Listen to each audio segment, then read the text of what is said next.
And welcome into ABW Live. That's about as much energy as I or the Arsenal team could muster today to end our 22-game unbeaten streak. We tied George Graham's record from his debut season. All in all, I am going to start out here by just saying, yes, today sucked. We played terribly. It was not a great performance. Issues all over the pitch. At the same time, guys, we just went 22 games undefeated. I think we're still in a really good competitive spot, so no reason to be too negative at the end of the day. But I am joined today, right now, at least. And look who's returned as well. Joined by our good man, that London guy. He's ruining Fife's commute every single day in London. It's that London guy, Karl. Karl, what's going on, man? I was good up until that last Charlie Austin goal. Yeah, always him. Yeah, something about him that you just knew he was going to come on, and him and Shane Long as well. I just Speaking of Shane Long, let's go to a guy that looks a little bit like him, Ellis. It's a bit offensive. How are you today? Anything like it? You got dark hair and a beard. It's close enough. Racist. We can't be ginger white pale people, can we? I don't look like Skodran Mustafi then. If you're saying you don't. No, look but like you Shane actually Long. do. There's a difference. No, it's just because we're white and have red beards. Racist. Anyway, let's continue to keep this show moving on. Let's get to before we delve into anything too crazy. Let's start in the chat box. Daz316 was the first one there. MJL. And 235-100, J Rob, Gunner93, Phil Weaver, or Phi Weaver, excuse me, Jason Andrew, Archie, Daryl Kane, K-Man 1867, Cy Anvesh is in there, Andre Radulescu's in there. Let's see, who else we got? Neil Vagala, hello, thanks for joining us. We appreciate it. C-Law AFC has been in there as well. Let's see, who else do we have? Keep on going. I have a feeling we're going to be Mr. Waffles. Oh, God, I love waffles. I'm so hungry right now. It's not even funny. Loki73. Renry is in there. Some guy named Bergkamp Wonderland is in there. Never heard of him. Timmy Toby is in there. Brendan Almeida. Ellis Mel. Never heard of that guy. The McManus. Thank you all for joining us. Kevin Laybeck is in there as well. Thank you all for joining us. Please make the other Jason happy and go ahead and tappy. Yep. Daz hit it right there in the chat box. Tappy, everybody. There's 75 of you watching. I've only got 6 thumbs up. Worst Jason impression ever. Anyway, all right, we'll move on. That was almost as bad as our finishing today. So let's go ahead and get to it. Karl, I'm going to start with you. Obviously, the defensive issues due to injuries are causing a lot of troubles for us right now. So we had to go with sort of a makeshift back three. What were your thoughts with today's lineup? And was it the defense that surprised you, or was it further up the field with Iwobi and Mkhitaryan coming in that really caught you a little more off guard maybe? I think the defense definitely surprised me. I didn't expect Xhaka to be in the back three. I thought he'd go over back four today. I genuinely thought he'd play Lichtsteiner and Koscielny and then play Bellerin as a back four. So I don't understand. For me, I can understand where he's going for. He's trying to try the back three, but we know what Xhaka's like. He's not, and this is me saying it, and I thought he had quite a good game today, barring one or two things. So I genuinely thought he'd go over back four, and I was surprised. I'll be very honest with you, because to play Xhaka in a back three against a team who just got a new manager, they're going to be full of life, despite where they are in the table. And it's a place where we've been and we haven't had the best of luck.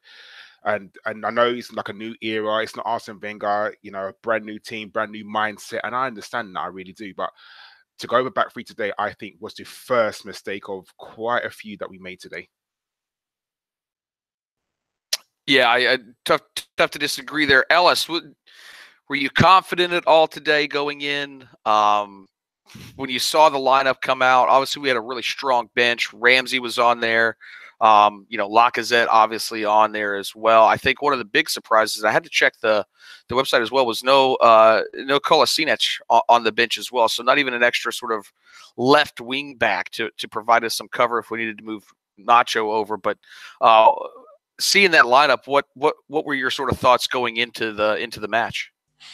I'd probably echo what Karl said. I was surprised to see Xhaka in centre mid. I thought he'd probably keep his midfield place. And again, like Karl, thought we'd go more for a back four. And I think we definitely missed Xhaka's presence in the midfield. As energetic as Guendouzi and Torreira can be, they definitely lack the sort of passing range that Xhaka has. And he can make our midfield tick when he's alongside Torreira. And we definitely missed that. And I think slotting him in defence, I don't think he particularly covered himself in a lot of glory when we had to play him at left back earlier on the season. And I think potentially the thinking behind that particular move from Emery might be put him in a back three. He's got two experienced defenders either side of him, and he's more central.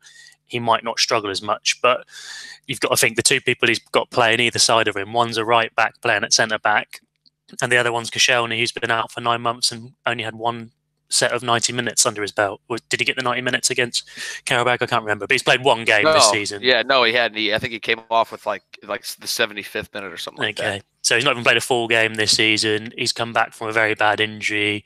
And you could see that in Koscielny's performance. And you could see that Southampton had a very obvious game plan. They could see where the weakness was, and they exploited that by putting crosses into the box. And ultimately, that played dividends for them. I actually was not surprised. I thought, well, I take that back. I think the biggest surprise was Xhaka in the back three. I thought, it probably would have been Monreal, Koscielny, and Lichtsteiner back there with, Kola out on the left, and it obviously wasn't. I thought, okay, Iwobi though coming in, he's definitely had some great spurts this year. Mkhitaryan coming in, and we'll talk about the goals, but a little inconsistent for us because he can just as bad as he can be in any given moment, he can be really good in any given moment, and it's just that consistency that he's lacking. And so I was a little worried. I also, they're a team with a new manager coming in.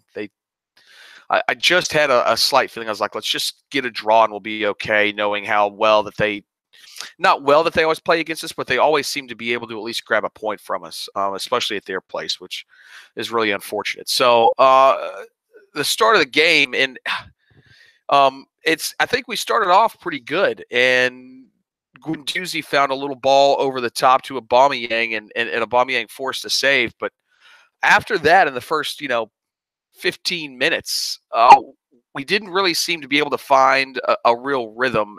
And I'm never going to put this result today on the referee, but Ellis, I'll come back to you on this.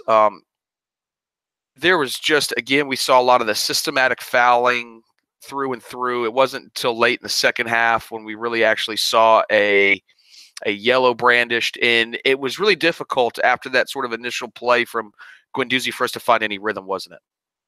Yeah, definitely. And you could see the sort of, not like the rotational fouling, but it was sort of like late challenges. The challenges were clumsy more than anything, or they do the sort of typical win the ball, follow through and get the man. And there was a little spell before their first goal where I think 3 tackles went in. I think Torreira at the end of one, and he played advantage for a couple. And I thought, well, should have got to go back and book him, because there was literally three tackles from Southampton players in a short period of time, probably less than a minute, where our players are left on the floor on the heap. And it was just a case of, they weren't particularly bad, they weren't malicious, they were just mistimed and heavy. And our players got up there fine. There was no serious injuries from it, but you sort of just think, well, is he not going to at least book one of those? And I felt that he sort of, especially in the first half, was very tender when it comes to producing cards. He didn't really want to produce anything, and it was frustrating because a lot of those sort of fouls, like we said, they're rotational, so no one particular player was going and making loads of them. It was the whole team, and we've seen this sort of tactic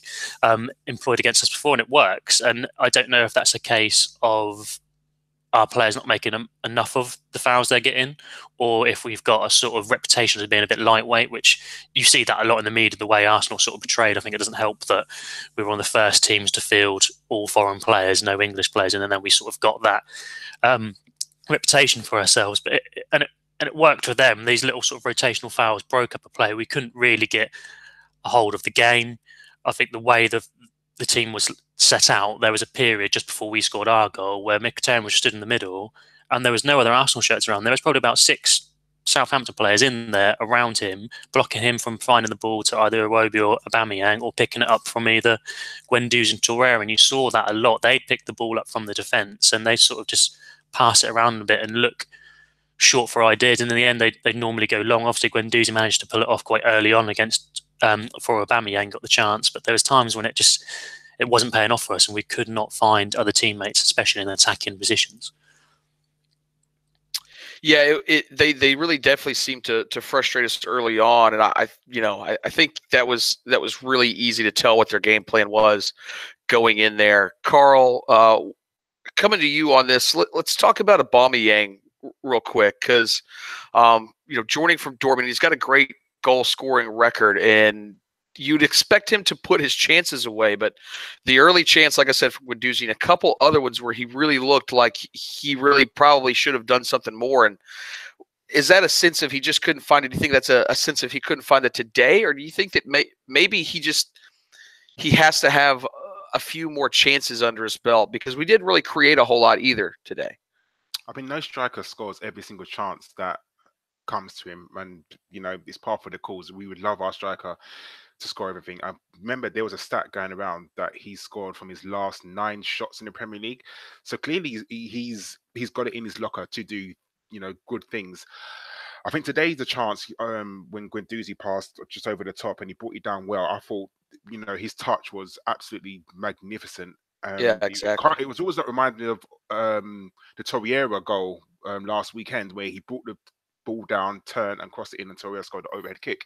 His touch is brilliant, but yeah, you're right, Jason. I would expect him to score that because he's got it in his locker. He's a very, very good player. Yes, he should have scored, definitely, and it's annoying because that would have brought us into such a good position if he had done that, and it would have, the outcome of the game would have changed. It would have been absolutely brilliant, but unfortunately, I'm not sure he's one of these players that need a couple of chances under his belt and then he gets his rhythm or finds his rhythm early. Like, we're not a first half team, and there's a reason why we're not a first half team. Is it because our strikers don't take their chances and they need a couple of chances to warm up? Is it the manager? Is it a whole host of excuses can be fought for this? But for me, he has to take that chance early and he has to score, because unfortunately, hindsight's a wonderful thing. If he had scored that goal, the outcome of the game might have been different, but he didn't score and the outcome of the game is what it is now. Yeah, and after that, I thought it was a contentious sort of first 20 minutes, and I thought we would, we're a second half team, we'll be able to sort of push through a little bit, but then all of a sudden Targa gets the ball on the left hand side for them, puts in a cross, and I'm not sure, Ellis, if I can really blame Koscielny. He was literally millimeters off the ball that Danny Ings ended up heading away. I just am not sure though what else we could. It was a wonderful ball there. It was a wonderful ball in by Target. That goal though, walk me through your thoughts on it and how you see it, because it's hard for me to blame Koscielny in there. I think he maybe should have tried to go for it with his head possibly, but he was just inches away. What were your thoughts on that? And I think the biggest thing was we just got to close down the people in the space on the wings so that we can stop that cross getting in, because we've obviously seen we have trouble dealing with those balls.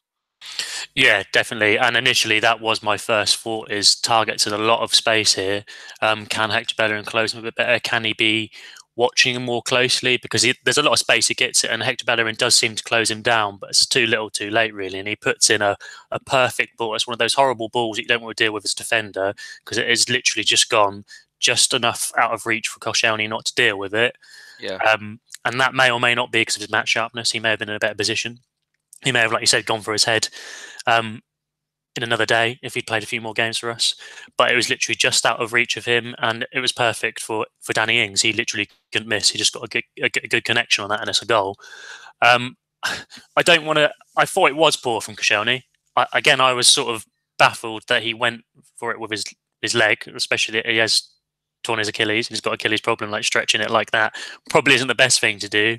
And I think, like I said, give him 10 or so games into the season, and I think he'd probably be in a better position, marking Danny Ings a bit closer and being able to not have to go for that ball with a foot and go for the head and just clear it, and then that chance is just null and void. He knocks that out to touch, and they may have a corner they score from, but it ultimately stops Danny Ings having a free header at such close range. So I was a bit sort of frustrated with the way he marked him, and initially with the closing down of Bellerin.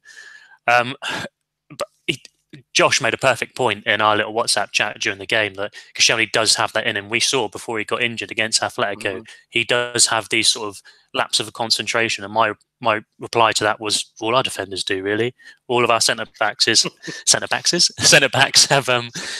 this tendency to sort of switch off for a second. Again, I probably can't comment too much on Socrates because I haven't seen him play enough. Even though we have played quite a few games this season, I haven't really seen that from him. But certainly Mustafi and certainly Koscielny and some of the centre backs before them have been like that, where they can just switch off for a moment and then and players can score a goal against you. So it was frustrating. I'd say before that, Redmond was the only player that looked really dangerous for him, and from then on, it just sort of they got the ball into spaces behind our wing backs and were just putting crosses in, and we just didn't deal with it. And potentially, like you said, that all can stop from not giving those sort of wingers or their fullbacks that space down the pitch. If you close them off, they can't deliver an inch perfect pass at that from the cross.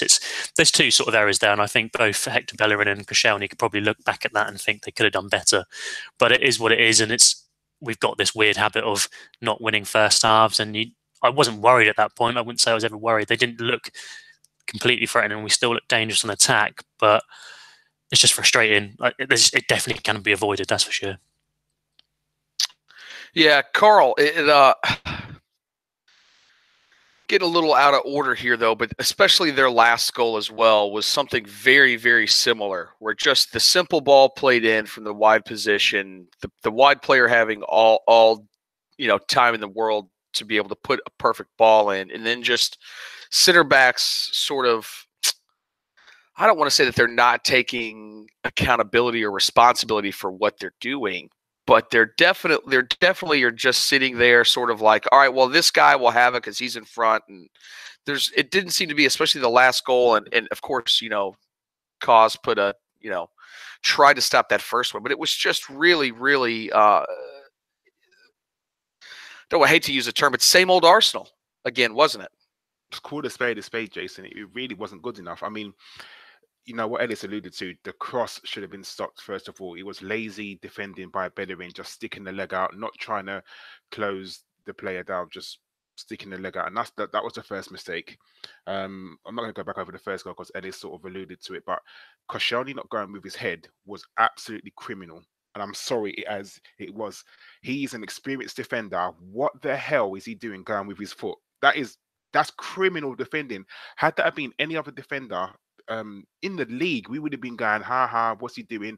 Blah. Do you know what I mean? That was ridiculous, him going with his foot. And anyone that can defend him, sorry, fuck you. Like, how can you seriously look at that defender and defend it and think, oh no, it wasn't Koscielny's fault? Bro, come on. That's just ridiculous. And it's the same old for the third goal. I know we're jumping about, but the third goal, Koscielny has nobody to mark apart from the one player in the box. No one around him. No one's making a late run into the box. No one about. But the guy stops and doesn't follow the man. And yet people are still going to defend Koscielny. Come on, man. There's only so much time you can like your favorite player and not look at the stats and the facts and think, oh, okay, stop looking at this thing through rose-tinted glasses. Koscielny hasn't been good enough for about 2 years. And yet, because he's been our quote-unquote best defender, we seem to sort of have this soft spot for him. I like Koscielny. I want him to do well. For me, that was not saying that was a last straw, but you can't defend Koscielny today. No way can anybody look at that and think, yeah, he's done well. That third goal for me was the epitome of, wow, has he lost it? I mean, I can think of loads of games last season where me, you, Ellis, Jason have all spoke about has Koscielny lost it a little bit.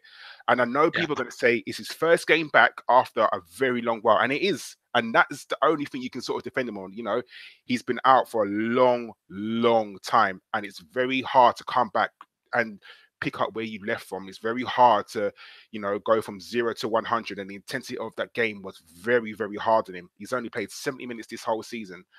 At the same time, you know, you shouldn't lose your footballing brain. And if you know there's only one person in the box, no one making a run in, where's the danger?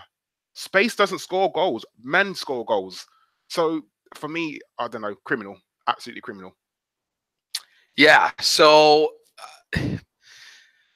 again, I think the one thing I took away right after that is we had the ball for a little bit, and I just thought this match was calling out for a Ramsey, an Ozil type early on, somebody who could maybe try to get in between their very tight lines and do something.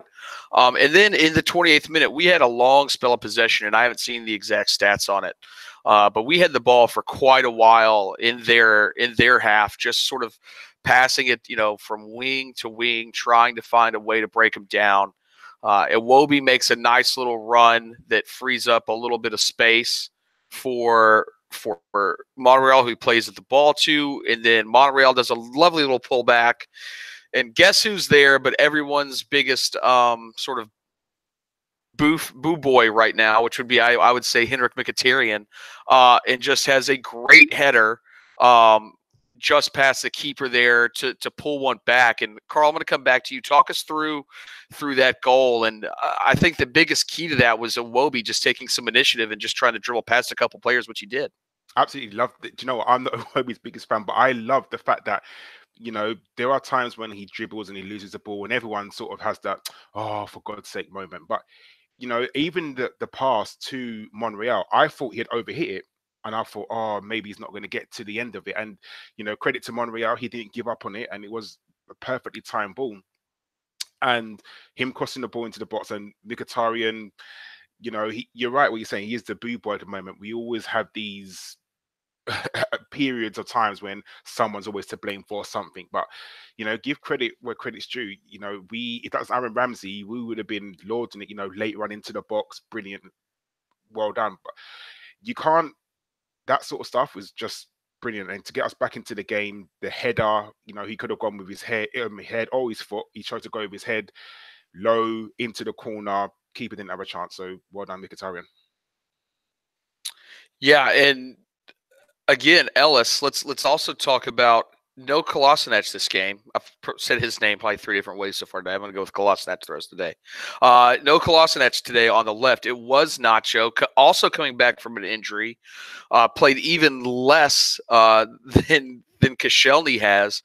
I don't think anybody really stood out today, but I also don't think, except for that third goal where he got caught a little too far up the pitch, had any major mistake would be allowing the third and decisive goal. So we had one major mistake in that. But I think, especially going forward, I think for a guy who's just coming in again, he acquitted himself somewhat well today. And again, it's that little pullback from the line that has seemed to be our sort of cup of tea this year. Yeah, definitely. I think the majority of our goals have come from sort of either the wing backs or the full backs or the wingers sort of getting into that space and then playing the ball back into the box, like a little cut back for players to finish. And I've lost count of how many times he scored goals like that. What I would say is, personally, from my point of view, watching Kolasinac, I think his delivery hasn't been that good into the box. I know he's got a few assists from it, but a couple of them were sort of misplaced, an own goal scored by the players or sort of fell to the players eventually. And I've been sort of longing for Nacho to come back and put the ball in, because for me, I think he's better defensively. I can't say his name, Karl. And offensively, I think he's got better balls. I think they're both good at getting forward and both good at getting the ball into the box. But I just think I prefer Nacho's quality overall. He's more consistent, like you alluded to earlier. But yeah, I think it was perfect for Mkhitaryan. I think we needed it. And again, like we were talking about earlier, during the game, we didn't really have any pressure. There was no sort of cohesion between the midfield and the attack. And it seemed like the only way we were going to score was from the wings, and that's what happened. And again, both the players involved heavily in that, Iwobi and Mkhitaryan, I'd probably say have been criticised quite heavily in the last few games. And I don't want to sound too harsh on them, but you can see why Iwobi's got this really good habit. He's probably got so many seconds assists this season. But for me, my issue with him is his end product, is when he does get in those situations where he can get the assist or the goal, and he just doesn't quite deliver. Other than that, I think he's probably been the most improved player under Emery this season. He's a lot more confident on the ball. He's beating players, he's getting past them. He's playing key passes in key moments of the games. They just don't happen to be in the final third. They'll be normally, like we saw today, setting the wing back free into a lot of space and then cut it back to a scorer, or just playing a ball out of a tight situation. And as for Mkhitaryan, he just literally hasn't contributed this season, which is why he probably is one of the big boo boys for the team, because he's not getting assists, he's not scoring goals. And I jokingly said, so I think it was Steve in the chat, that he's probably going to get a hat-trick now. You've criticised him that much, and he got the second. I thought, fuck me, it might actually happen. What the fuck?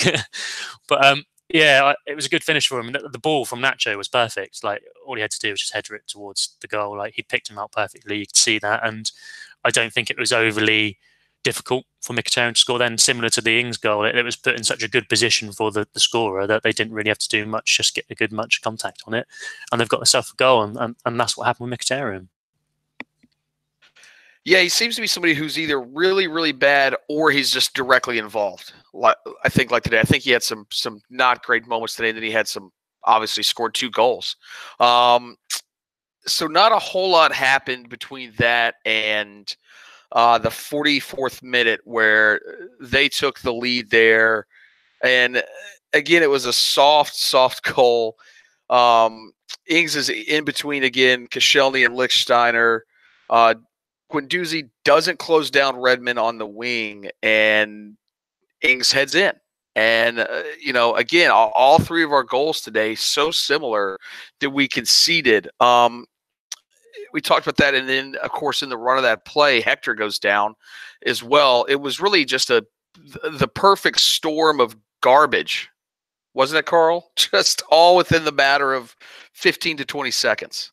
Definitely. It was literally stupid me. I was thinking, oh, okay, we're going to go in at halftime, drawing, and then we can do our second half performance. And then the goal goes in, and after you're shaking your head and you're seeing Bellerin down, and you're looking to yourself thinking, please don't let us lose another defender, because at the moment we are bare bones, I think is an understatement right now, especially with Spurs coming up. But yeah, literally it was the perfect storm, because you couldn't get any more frustrated. Literally, you was watching the goal thinking, how, why, what? You couldn't make it up. And unfortunately, it's Arsenal, and I hate saying that, but people say it all the time, and everyone just sort of shrugs their shoulders and like, yeah, you're right, it's Arsenal. We've been like this for so many years, and why are we like this? And you have to, at the moment, we changed our new manager, we changed our personnel, but yet still it's almost like ingrained in the club where defending just seems to be an issue with us. No one ever says, oh, that was a masterclass performance of defending by Arsenal. When's the last time anyone's ever said that about us? We always have to, even when we win games, we win them nicely or we win comfortably. There's always some sort of mess up in the game that we do. It's just, I don't know, annoying.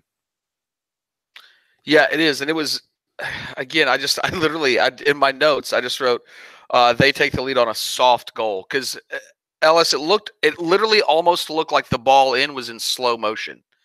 And it looked like our defenders were moving in even slower motion. Just,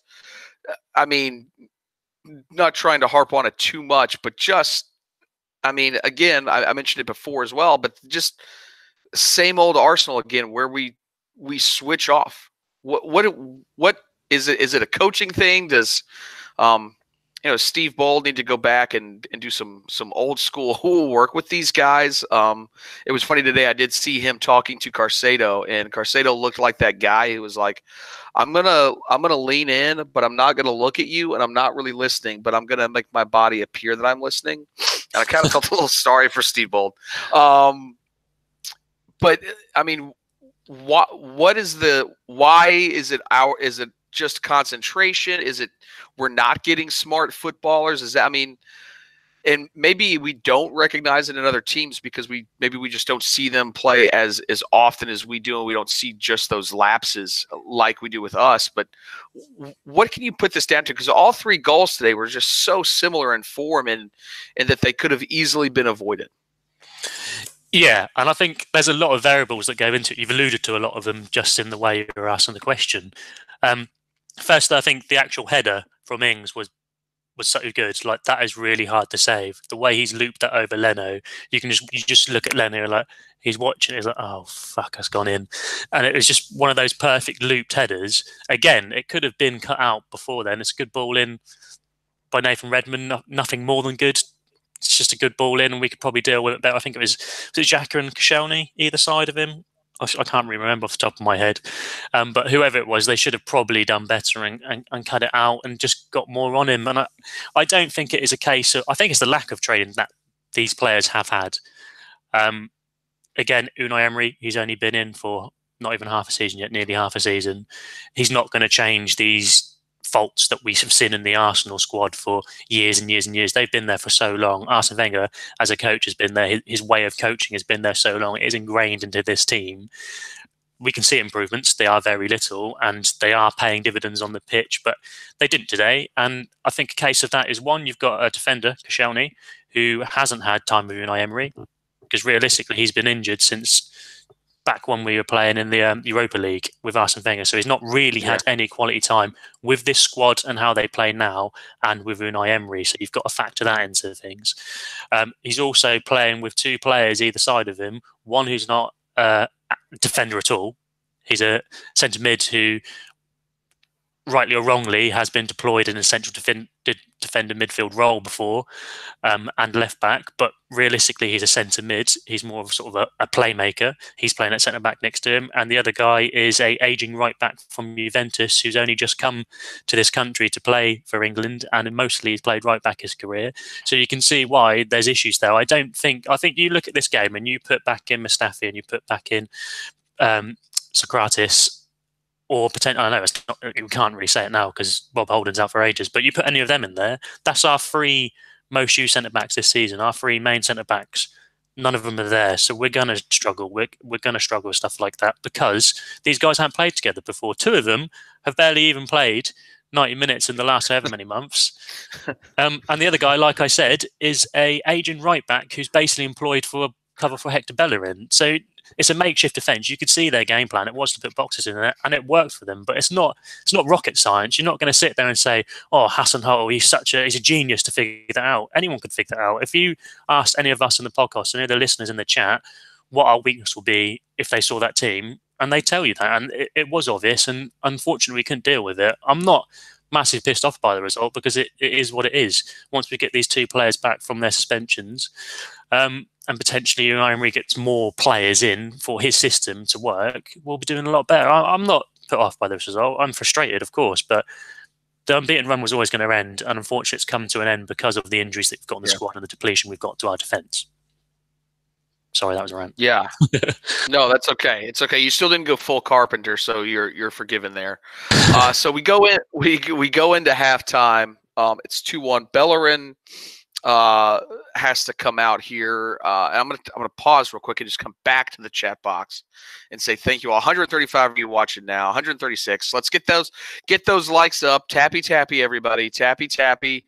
Say hello to a few more people who have joined on since before.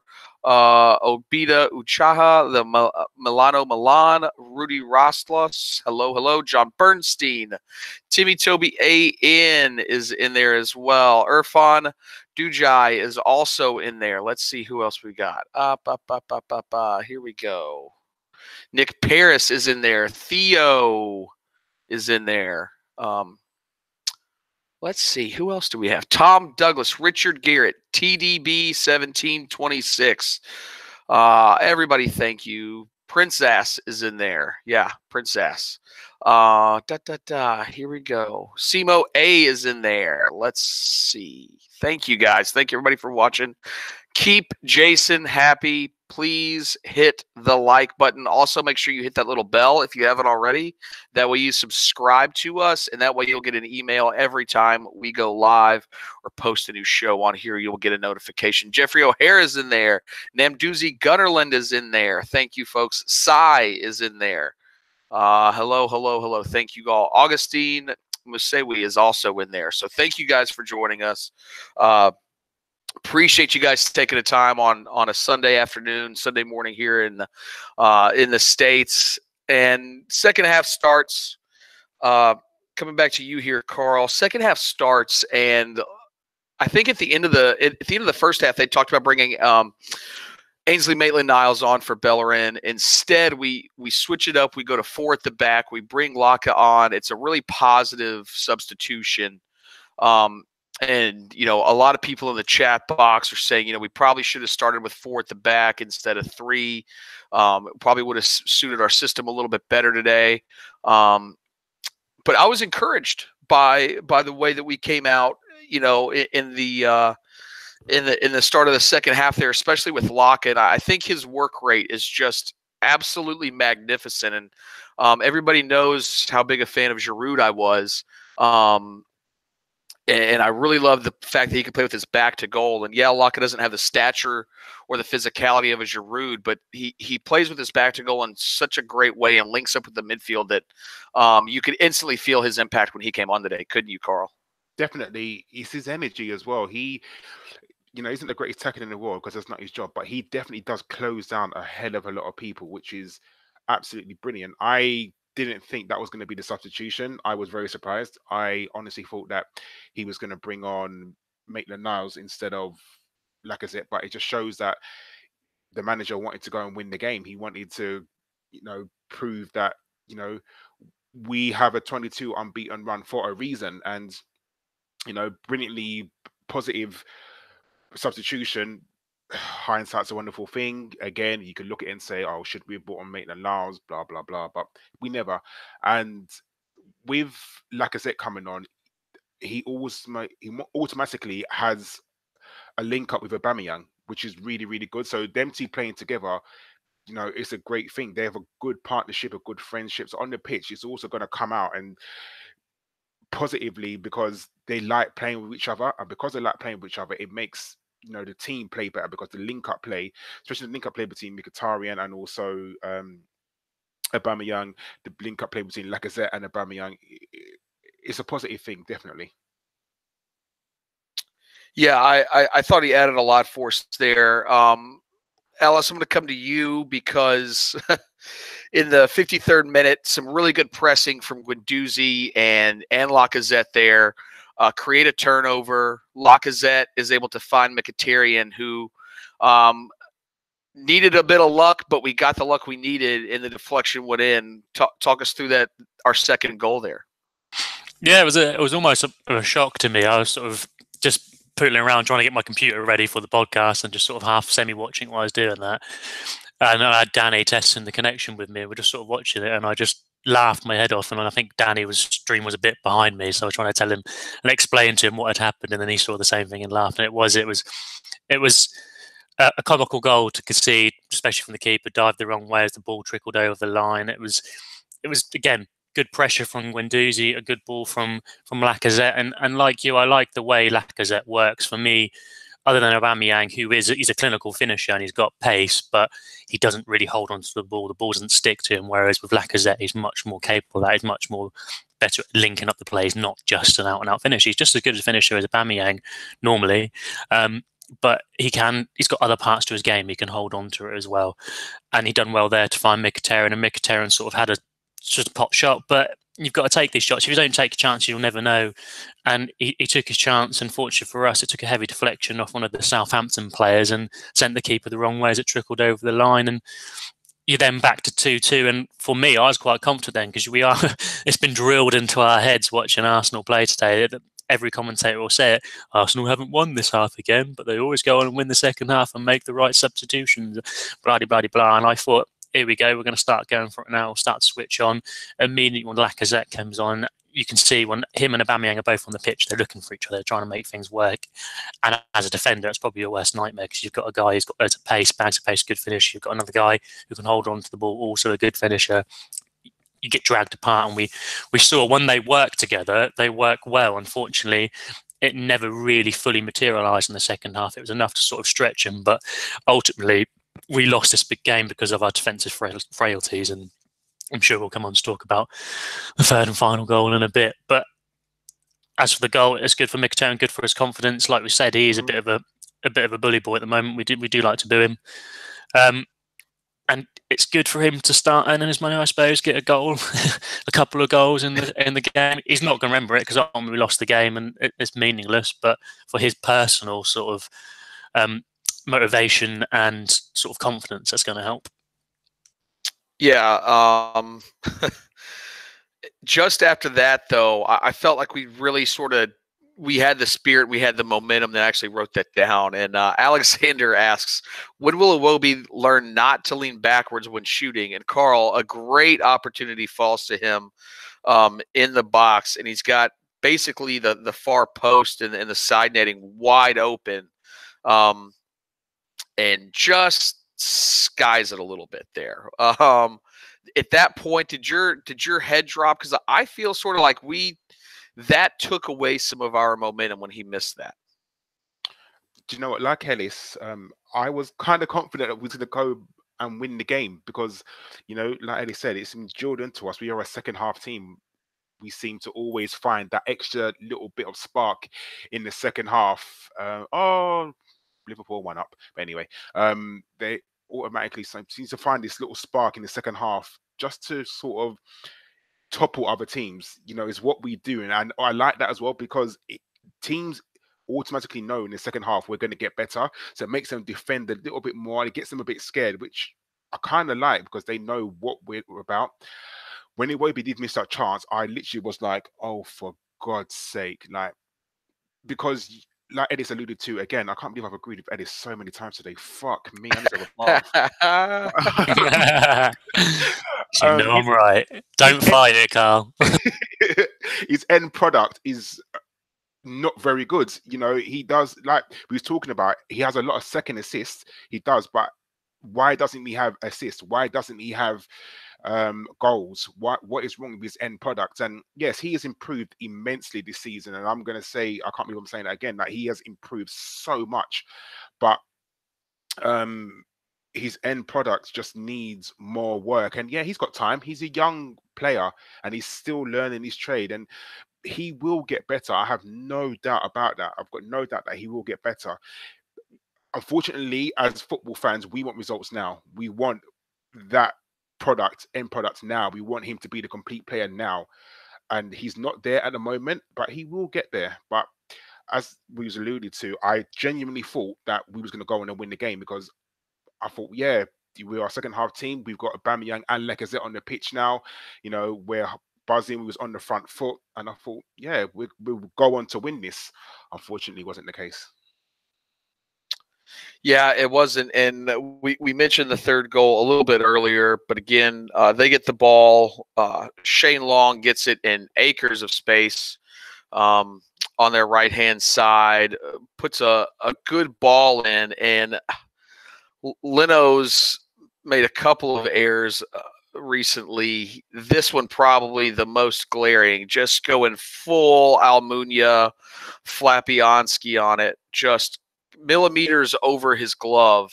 And then I'm not going to say his name because I don't want to, you know, I'm just not going to. But that guy who typically tends to do it against us for Southampton does it against us again. And they take the lead there. And Ellis, this will be the sort of the last thing we hit on the goal, and then we'll go into questions here. But that goal, though, just summed up our day, did it not? Yeah, completely. And again, it's the same. They didn't really have any other sort of variation of attack. That was the only sort of thing they deployed against us, and we just couldn't deal with it. Again, it helps the fact that we've equalised with them pushing for it more. and we just went for it. And I think Monreal just gets sucked in a bit too much out of position, which means that Xhaka has then got to try and close into the gap. Who was it? Was it what's his face? Not Charlie Austin, the other guy that they got as well. Shane the Long. English kid, Shane Long. He's not English, he's Irish. He was found down in that space, and because Nacho's been drawn out of it, realistically, you want Nacho sort of closing him down. So that meant Xhaka had to come out and close him down, and it wasn't quite quick enough. And we all know that about Xhaka. We know that his pace and his athleticism isn't as great as attribute as his passing and his ability on the ball. Off the ball, he can be a bit suspect. But again, he's playing in an unfamiliar position for him, so you can't criticise him too much.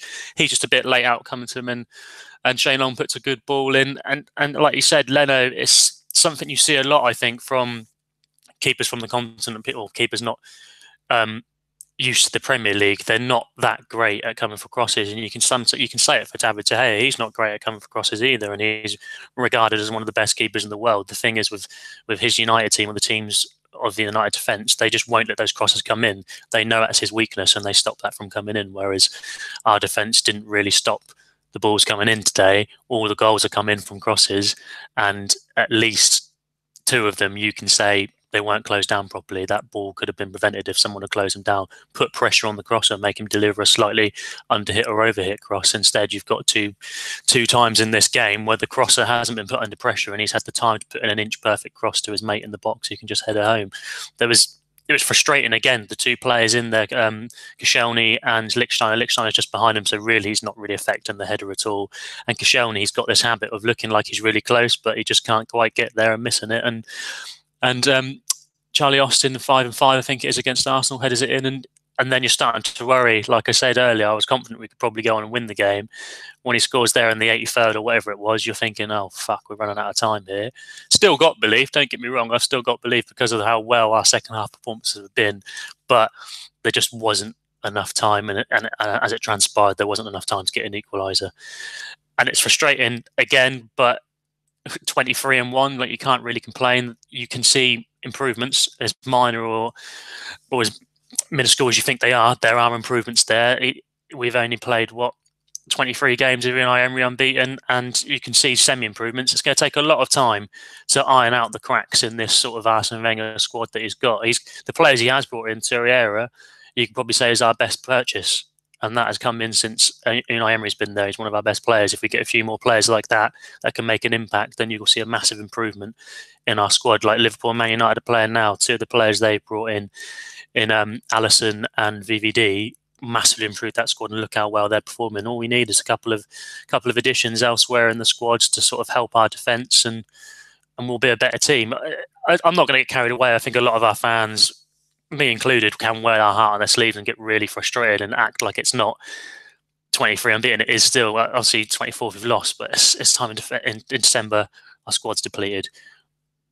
We just got to really stay behind the team and just hopefully they can bounce back from it. And I've got confidence they will, because they don't seem like a mentally fragile team that they have done in the past. They seem like a team that will work hard for each other, work hard for the manager. So I don't think it's too much to get worried about at the moment. It's just a loss. At the end of the day, it's going to happen. Gotcha. Karl, your thoughts on the 3rd goal and on the game as a whole here before we move into questions.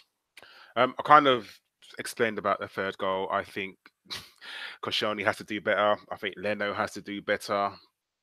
Leno, for me, has to get that ball. He has to, without a doubt. For me, Koscielny has to do better. You have to get closer to the man. You have, why would you not go to the man and just leave and try to mark space? Ridiculous. And he stops running as well, which is something he's done in the past. It was a catalogue of errors. Unfortunately, you can't just blame the one person. Something is wrong, and I'm not going to make excuses for Koscielny, but at the same time, I can make excuses for Koscielny because he's only played 70 minutes in how many months? 7. But do you know what I mean? And you can't just go 0 to 100. It's impossible. You can't do it. The game as a whole was disappointing and frustrating. Southampton are Achilles here. I still remember the 4-0 on Boxing Day. Was it 2 seasons ago? That was horrible. Yeah. I never forget that. It was. Don't bring it up. No, it was horrible. Yeah. You just knew, you saw this team, you just thought to yourself, brand new manager at home.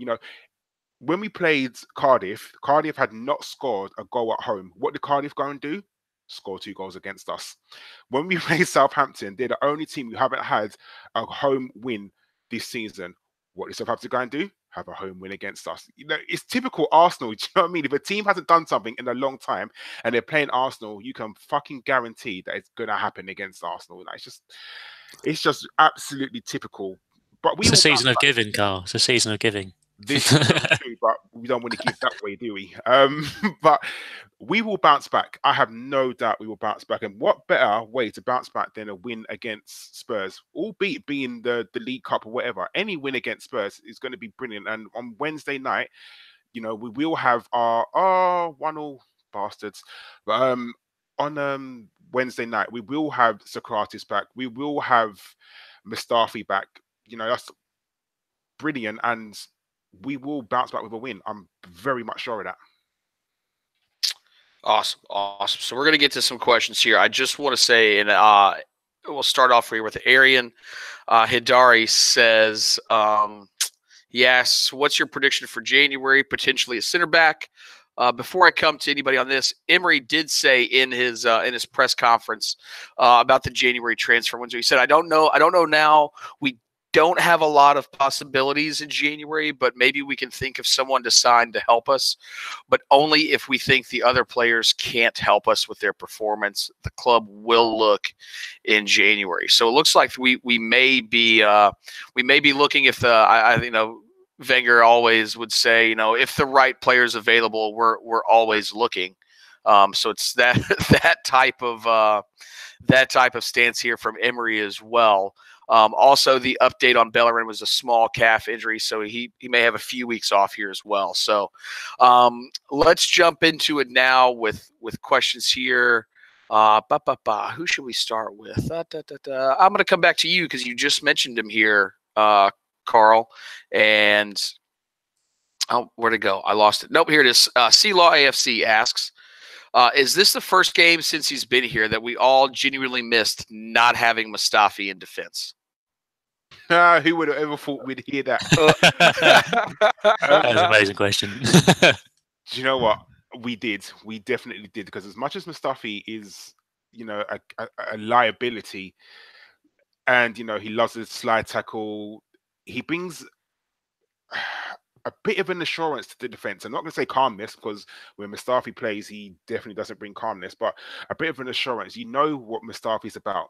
He is an out-and-out centre-back. He is a defender. He's not trying to, make stupid, darty runs up the pitch. He loves the long pass, but you know what he's about. And I think today, I'm not saying that the game result would have changed, but at the end of the day, today, he's someone who's had a lot of match practice under his belt. He's not just come back from injury. So the mistakes that Koscielny made today, maybe Mustafi wouldn't have made them, but that's not saying that Mustafi wouldn't have made other mistakes. So hindsight is a wonderful thing. We can sit here and be like, oh yeah, if Mustafi was playing, we would have been brilliant. We would have never lost that game, blah, blah, blah. But you just don't know. But I think Mustafi today definitely was missed, I would say. All right. Ellis, we're going to come to you. There's not a question, just a stat. Southampton scored 0 headed goals this season, 3 versus us. So there you go, Ellis. There you go. Thanks for that. We have. Hang on one. I'm going to try to find the right one here. Play the whole music. MJL asks, do you guys think it annoys the Pirate that NI borrowed Pep's tactic of playing a midfielder as a center defenseman? I think it'd only annoy him if it works. It quite clearly didn't work today. But I do like the question. Anything to have a little dig at Chris and the Pirate and his favourite farmer league. But yeah, I don't think he annoyed him. I don't think he really cared. I think he kind of would have. but he would have cared the opposite direction. He goes, no, that's the right move to make because it's Emery making it and not because it's exactly. because it's if you had no that's what idea it would that Pep be. did it, it'd be the best thing in the world to do. The fact that Pep's done it is probably not a good idea. All right, we've had a couple of questions about people asking like who we should get in the January transfer window. I would say I want to make it somewhat realistic because we're not going to go out and lay down 60 to 70 million on a VVD type of defender. Who is somebody though who you think we should lay that money out on? Am I still a robot-y? Yeah, very much so. Let me sort this out. What's the YouTube discuss amongst yourself the defenders you guys would have over January if you guys could bring anybody in? All right. I think I understood what you said. I think the Dalek was asking who we'd bring in January. As for names, I don't think I could tell you. I know we need a centre back. That's for sure. We have to have some. We've lost Holding for the rest of the season. Koscielny's still on his way back, but I don't see Koscielny anymore as a starting centre back. Socrates for me has maybe 2 seasons in him, so we need someone for the future. That's for sure. I don't think we can bring back Chambers because for me that would have been the ideal thing to bring back Chambers. But I'm sure when Arsenal do loans, we loan for this season. I don't know about names. I really don't. I couldn't tell you we can get this player or that player because, like Jason said, we're not going to go and spend 60 to 70 million on a player, especially not in January at least anyway, because all the best centre backs are playing in the Champions League. Let's face it, that's really the truth. Do you got any names in mind that you can think of? Because I have not got any names. No, it's hard, isn't it? Like you say, we're in short supply of a decent centre back. I think in this day and age, centre backs have got to do a lot more than what they used to. They need to be able to, as you can see in the Premier League, take pressure on the ball because you're not going to get time on the ball. You're pressured. They need to be able to take that pressure, pass it on. They need to be good on their feet, and they need to play out from the back, especially if they're going to play in this Unai Emery team. And honestly, again, like you, I don't know. And in terms of actual names, I think we've been linked with Koulibaly and people like that, but you're not going to pull someone out who's a big centre back for their team in January.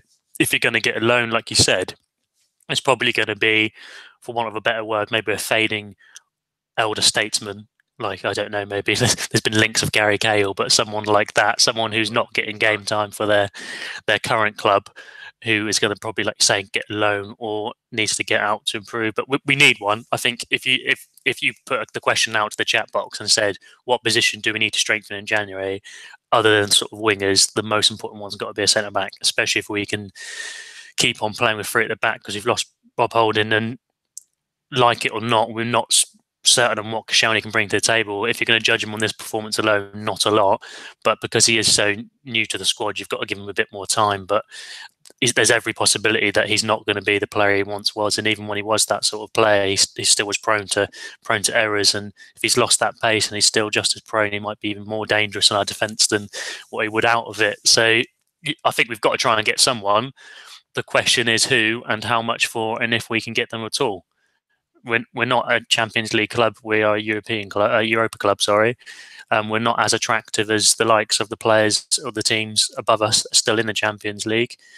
So it's going to be difficult. It might be a case of, like you said, get a loan in and just see how we do until further on the season. If we qualify for Champions League, we then become a more attractive proposition, and we can probably attract better players. But we certainly do need a centre back, from in my opinion, anyway. Jason, are you back? I don't know. Am I back? You are indeed. Yay! Hey, look at that technology. Makes a change for it not to be me. Yeah, I know. And because I had to leave, I can't actually see any of the other questions that are in the chat. So I'm going to turn this over to Ellis, and then you can ask me and Karl questions. Right. You can mainly ask them to Karl because no one cares what an American thinks. Were you starting at the top of the list? Were you working your way down? Was that the thing? I had zero. I had zero method to my madness. None at all. All right. we'll just blindly pick at the questions we've got in here. So for you, Jason, I've got Loki73, and he's put his question: are we just seeing where we are? We have got away with it for weeks, apart from the Spurs game. So I think what he's trying to allude to: are we now just seeing what we are as we are now at the moment?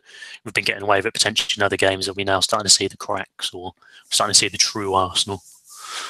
I'm not sure if we're just starting to see I think the cracks were always there no matter what, and I think we could always see them. The great thing that we had been doing is we'd always been overcoming the cracks. We'd been building bridges over these things that we had created ourselves, which was good. When you continue to do that, it's going to run out. Your luck's going to run out at some point. It just ran out today. You still got to think, Unai Emery's been at the club, 6 months now still? Still implementing his system, still using a lot of players that he didn't bring in, that Mislintat and him haven't worked together on. So we're 22 unbeaten, right? Like, we can complain all we want about a poor 23. goal being given up in a game. 23. So we can complain about, poor goals being given up in games, and yeah, it stinks, and it's Southampton, and they seem to be our sort of new bogey team. Or not new bogey team, but the bogey team that can still continue to haunt us, even though they've changed managers, they've changed some players around, and it's going to catch up to you, and it's going to happen. We're going to have days like today. Not all of our players are as garbage as everybody in the chat box is saying they are, and when we win, not all of our players are as great as we all think they are. Right? They're somewhere in between. And we have to be somewhat realistic about this. But when you continue to do cartwheels on the edge of a cliff, at some point your hand might slip, and our hand slipped today. That's a great analogy. Right, Karl, I got another question for you. It's from Timmy Toby AN. His question is: how would you have lined up the defence today? I would have gone 4-4-2. Sorry, 4-4-2. Sorry, I would have gone 4 at the back. I would have gone Bellerin, Koscielny, Lichtsteiner, and Monreal. I definitely wouldn't have played Xhaka in the centre of defence. No way. But Emery gets paid the big bucks to make these decisions, and hindsight's a wonderful thing. Hadn't it come off, we would have been lauding him and saying that it's an absolutely brilliant result and absolutely brilliantly. Unfortunately, today it didn't come off, so it's trial and error. But that's what I would have done personally. I would have gone to 4 at the back, because I just don't see how Xhaka works against someone who is an aging right back and someone who hasn't played at all this season apart from 70 minutes. I don't know what his thinking was. I really don't. But like I said, he gets paid the big bucks to make these decisions. Lovely. And next question, I think we haven't asked this one, for Jason, from Ryan Cost: will we have a defence to put up against Liverpool? That is the match I'm attending from the States. So yeah, it's a good match for you to go to. Hopefully we get a good result for you. But what do you think to that, Jason? I think we will have our normal defense. Whether that defense puts up a defense, there we go. That's the real question. But I do think we'll have Socrates back. I think that probably the unfortunate part is that we will have to put Lichtsteiner out there, because I think probably Bellerin won't be too much, or won't have enough by that time. That is just a few weeks away, so we'll see how serious his calf injury is. So we'll have to have Lichtsteiner out there. I do think if we have Koscielny, Mustafi, Socrates playing at the back, I'm much more comfortable by that time. Koscielny may have a few more minutes underneath his belt before then. I think Burnley is a good place to sort of bed him in, maybe next to a Socrates as well, just to continue to get him minutes, because I think we're seeing now that you can't just rely on the same two guys all season. So get him some minutes against a team like Burnley. with Socrates right beside him and not a midfielder beside him, and see how we do. I do think we'll have a defense to put out there. Nacho should be back and raring by that point as well. So, yeah, I think that the biggest fear is our right hand side, and if Lichtsteiner can keep up with the speed that Liverpool has. But I do think we'll have. I think the most important thing that match will be Xhaka and Torreira doing the right things in midfield to protect, and that's for every game. But they've got to do the right things in midfield to protect that back line of ours. I think if we do that, we'll be okay. Lovely. Yeah, I think I'd have to agree with you there. So we've got 2 more questions, and then I think we've done an hour, so we'll start to wrap it up after them. So we'll go back to Karl from Kevo Gunner. How Laka bench? I think he means to say, how is Laka on the bench? Because at the moment, Aubameyang is doing quite well, and we want something different. If we play all our cards at the start of the game, then we've got nothing behind it. Because if we played Laka and Aubameyang, who do we have to come off the bench to if we need an attacking impetus? As much as we want Eddie Nketiah to do well, he's not quite there yet.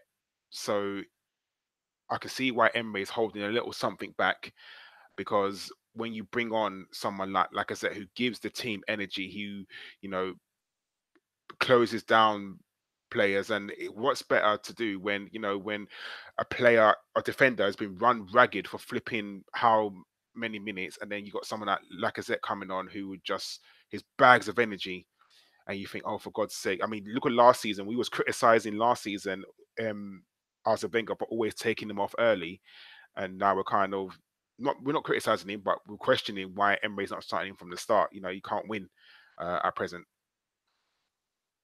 Yeah, I think I agree with you. And to be fair, they're both £50 million strikers. So I think it's down to Emery to chop and choose who he wants to. If he wants to play them both, if he wants to rest one, it just gives him, like we've seen, the option to improve it from the bench. Having someone like Lacazette on the bench is a great weapon to have to bring on, and vice versa. If you start with Lac and you bring Aubameyang on, unless obviously you start them both. But then, like you alluded to, Karl, it's how do you change the game from then on, other than bringing one of them off and bringing on a midfielder. And that's finally, why the injury to Welbeck was so crucial now. Exactly. For the formation we started the match in, not just a sub off the bench, but how we actually set up against teams. I think we're all realizing that was a much bigger deal than probably we initially thought. And you've got to manage those two accordingly because of that. Like, you need to be careful that you don't lose one of them or both of them by playing them too much. And so, final question comes from Nicky Wilson, my man from Norwich. He says, we've had 3 players suspended for 5 yellow cards. The other top 6 clubs haven't had anyone suspended yet. Why is this? That's for you, Jason. I actually think the reason this is because we are just getting used to and starting to rotationally foul. We're starting to be more cynical. No, Danny, we should not kick less. Or should we kick less? No. We should definitely keep kicking people. We just have to be more timely about it. We used to complain all the time that when other teams had a break, we weren't cynical enough. We wouldn't do those little itty-bitty fouls. And so a lot of these older Arsenal players, and I know Socrates isn't an older one, but has a history of yellow card accumulation in his past. They're just getting used to it. They're just figuring out when to go and when not to go.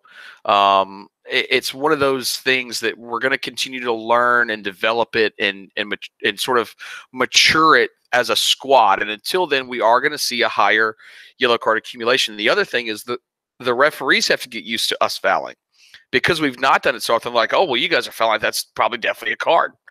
There's still some of that sort of mentality in the referee's mind that we're not that way, and it's going to have to be convincing them, because we see that the way other big teams and clubs like City and Spurs and even Liverpool and United, the other big clubs all do those exact same things. They've just already been doing it for so long that the referees give them more leeway with it, because they understand where it comes from. From us, that leeway's not been given yet. So I think eventually we will get there, but that's why right now is, referees are just not allowing us to do as many as they are other teams because we've not done it in the past. So it's unusual for them. So I think that's why. I think you'll see the accumulation, maybe not this season, but starting probably next season, probably pick up. But I think that's why. It's just our players are getting used to it, and then referees are having to get used to us doing it. So we just got to be a little more timely with it.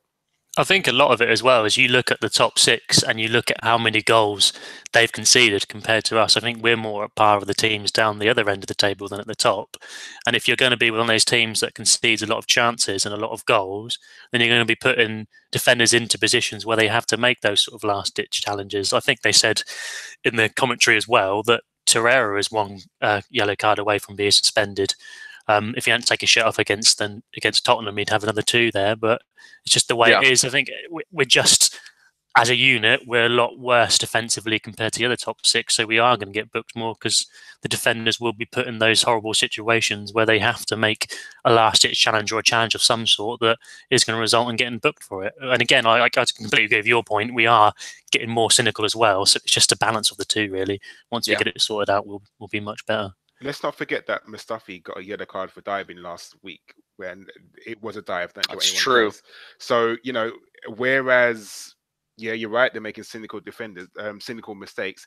That was just shit what he done last week. Absolutely atrocious what he done. So, and if, like I said, if it was any other club, we would have been going mad. Like, look at him diving all over the place. It was a dive, by the way. No one can say differently. So he would have played this game if he wasn't so stupid and diving last week. So it's hard to take, do you know what I mean? And it's completely unavoidable, like you said. You don't have to do it. It's not a part of the game. It's not like being forced into making a tackle. It is essentially cheating, what it boils down to. And he could have avoided doing it, but he did it, and he's paid the price for it ultimately. And so have Arsenal. Exactly.